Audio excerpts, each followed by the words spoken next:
Hello students, NEET exam apply பண்ணும்போது ஒரு சில மிஸ்டேக்ஸ் பண்ணிட்டீங்க. அதை எப்படி கரெக்ட் பண்ணலாம் அப்படின்னு யோசிச்சுட்டு இருக்கீங்களா? இப்போ கரெக்ஷன் விண்டோ ஓப்பன் பண்ணியிருக்காங்க. மார்ச் 11 வரைக்கும் அவைலபிள். நீங்கள் உங்களோட கரெக்ஷன்ஸை நீங்கள் அப்டேட் பண்ணிக்கலாம். ஓகே, ஸோ என்னெல்லாம் கரெக்ஷன்ஸ் பண்ணலாம் அப்படின்னா மொத்தம் 8 டைப்ஸ் ஆஃப் கரெக்ஷன்ஸ் அவைலபிளாக இருக்குது. ஃபஸ்ட்டு உங்களோட அப்பா நேம் அல்லது அவங்களோட ஆக்குபேஷன். ஓகே, அப்புறம் உங்களோட அம்மா நேம், அவங்களோட ஆக்குபேஷன். இந்த ரெண்டில் ஏதாவது ஒரு கரெக்ஷனுக்கு பெர்மிஷன் இருக்குது. ஓகே, அதுக்கப்புறம் உங்களோட 10th ஸ்டாண்டர்ட் மார்க்ஸ். ஓகே, என் மார்க்ஸ், ஸ்கூல் நேம், அதுக்கப்புறம் இயர், இது ரிலேட்டடாக கரெக்ஷன்ஸ் பண்ணனாலும் பண்ணிக்கலாம். அதுக்கப்புறம் இம்பார்ட்டன்டானது கேட்டகரி. உங்களோட கம்யூனிட்டி, ஓபிசி கேட்டகரியில் இருக்கிறவங்க ஜென்ரல் அப்ளை பண்ணியிருக்கலாம், ஜென்ரலில் இருக்கிறவங்க ஓபிசியில் அப்ளை பண்ணியிருப்பீங்க. இந்த மாதிரியான இதில் கரெக்ஷன்ஸ் நீங்கள் பண்ணிக்கலாம். ஆனால் அதுக்கு ரெலவெண்டான டாக்குமெண்ட் நீங்கள் அப்லோட் பண்ண வேண்டியிருக்கும்.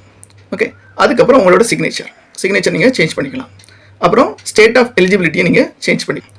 நீட் எக்ஸாமினேஷனை நீங்கள் எத்தனை டைம் அட்டெம்ப்ட் பண்ணியிருக்கீங்க அப்படிங்கிற கவுண்டை நீங்கள் சேஞ்ச் பண்ணிக்கலாம். அதுக்கப்புறம் எக்ஸாமினேஷன் சென்டர், நீங்கள் வந்து ப்ரெசன்ட் அட்ரஸை யூஸ் பண்ணி எக்ஸாமினேஷன் சென்டரை நீங்கள் சேஞ்ச் பண்ணிக்கலாம். அதுக்கப்புறம் மீடியமாக சேஞ்ச் பண்ணிக்க முடியும். ஓகே, ஸோ இந்த மாதிரியான சேஞ்சஸ் அவைலபிளாக இருக்குது. ஸோ சீக்கிரமாக கரெக்ஷன்ஸை கம்ப்ளீட் பண்ணுங்கள்.